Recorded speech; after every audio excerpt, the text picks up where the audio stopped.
அண்மையிலே கழகத்தினுடைய முப்பெரும் விழா நிகழ்ச்சி மிகச் சீரிய முறையில் கரூரில் நடைபெற்றது.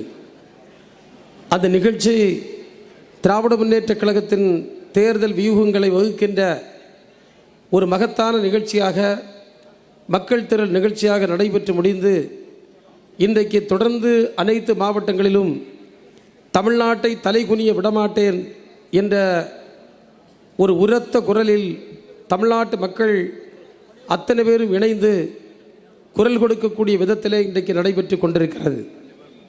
இந்த நிகழ்வுக்கு வருகின்ற நம்முடைய சகோதரி அவர்கள் பெரியார் விருதை அந்த நிகழ்விலே பெற்றுக்கொண்டார்கள். அவருக்கு பெரியார் விருது வழங்குகின்ற நேரத்தில் நம்முடைய தலைவர் முதல்வர் அவர்கள் பேசுகின்ற நேரத்தில் சொன்னார்கள், தலைவர் கலைஞர் அவர்கள் ஒருமுறை அவர் சொல்லியிருக்கிறார், என்னுடைய பிள்ளைகள் எல்லோரும் திமுக, என்னுடைய மகள் கனிமொழி மட்டும் அவர்கள் தீக என்று குறிப்பிட்டார்களாம். அதற்கென்ன காரணம்? இந்த இயக்கத்தினுடைய கொள்கைகளை, இந்த இயக்கத்தினுடைய கோட்பாட்டை, இந்த இயக்கம் எந்த காரணத்திற்காக தோற்றுவிக்கப்பட்டதோ அந்த காரணத்தை தன்னுடைய தோள் மேல் சுமக்கின்ற ஒரு அற்புதமான சகோதரியாக, ஒரு தலைவியாக இன்றைக்கு மாநிலம் மட்டுமல்ல அகில இந்தியாவை போற்றக்கூடிய அளவில் பரிணமித்து வருகின்ற ஒரு தலைவராக அவர்கள் இன்றைக்கு விளங்கி வருகின்றார்கள். அதைத்தான் தலைவர்கள் குறிப்பிட்டார்.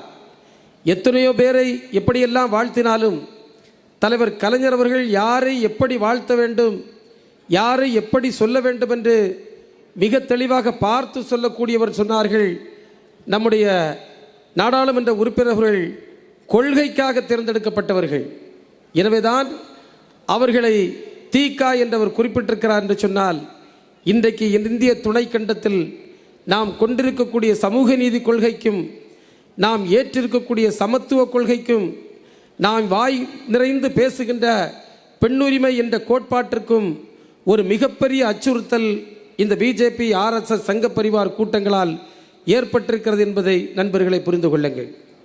இன்றைக்கு இந்த நாடு ஜனநாயக நாடு என்று சொல்வதை தவிர நமக்கு வேறு எந்த பெருமையும் கிடையாது. நமக்கு இருக்கக்கூடிய பெருமைகளில் மிகப்பெரிய பெருமை இந்த நாடு ஜனநாயக நாடு என்று சொல்வதில் தான் இருக்கிறது. அந்த பெருமையை சீரழிப்பதற்கு ஒன்றிய பாஜக அரசு இன்றைக்கு கங்கணம் கட்டி செயல்பட்டு கொண்டிருக்கிறது.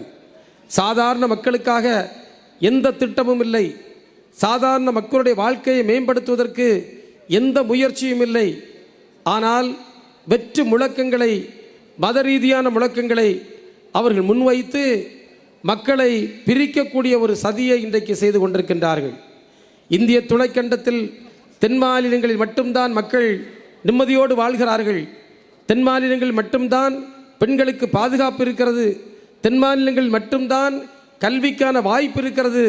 வட மாநிலங்கள் எல்லாம் இன்றைக்கு படிப்படியாக அவர்கள் பேசுகின்ற அந்த சாதிய கட்டமைப்புக்கு உள்ளாக, பெண்ணடிமைத்தனத்திற்கு உள்ளாக இன்றைக்கு சிக்கி சீரழிந்து கொண்டிருக்கிறது என்பதுதான் நிதர்சனமான உண்மை. எனவேதான் இந்த உரிமைகளை தமிழ்நாட்டிலும் பறித்துவிடக்கூடாது. எந்த சூழ்நிலையிலும் தமிழ்நாட்டின் உரிமைகளை நாம் யாரிடத்திலும் விட்டு கொடுக்க முடியாது.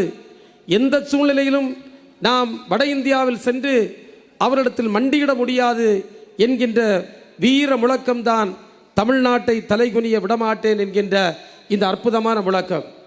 அன்புக்குரிய தோழர்களே, இன்றைக்கு பெருந்திரளாக கூடியிருக்கக்கூடிய நீங்கள் ஒன்றை மனதிலே வைத்துக் கொள்ளுங்கள். வருகின்ற தேர்தல் என்பது ஒரு சவால் நிறைந்த தேர்தல். ஒவ்வொரு தேர்தலும் சவால் நிறைந்த தேர்தல் தான். அதே போன்று இந்த தேர்தலும் சவால் நிறைந்த தேர்தல் தான். ஒரு பக்கத்தில் இன்றைக்கு இந்த சனாதன கும்பல் எப்படியேனும் தமிழ்நாட்டு அரசியலை சீரழிக்க வேண்டும் என்ற எண்ணத்தோடு, எப்படியும் தமிழ்நாட்டில் குட்டையை குலைப்பி மீனை பிடிக்க வேண்டும் என்ற எண்ணத்தின் அடிப்படையில், எப்படியேனும் தமிழ்நாட்டில் கால் பதித்தே ஆக வேண்டும் என்ற எண்ணத்தின் அடிப்படையில் இன்றைக்கு ஒரு கோழையாக, முதுகெலும்பில்லாத ஒருவராக, அரசியல் தலைமைத்துவம் இல்லாத இந்த எடப்பாடி பழனிசாமி அவர்களை ஒரு ஆயுதமாக பயன்படுத்தி கொண்டு அவருடைய முதுகிலே ஏறி சவாரி செய்து தமிழ்நாட்டை கபலீகரம் செய்யலாம் என்ற ஒரு அற்ப எண்ணத்தோடு வந்து கொண்டிருக்கிறார்கள்.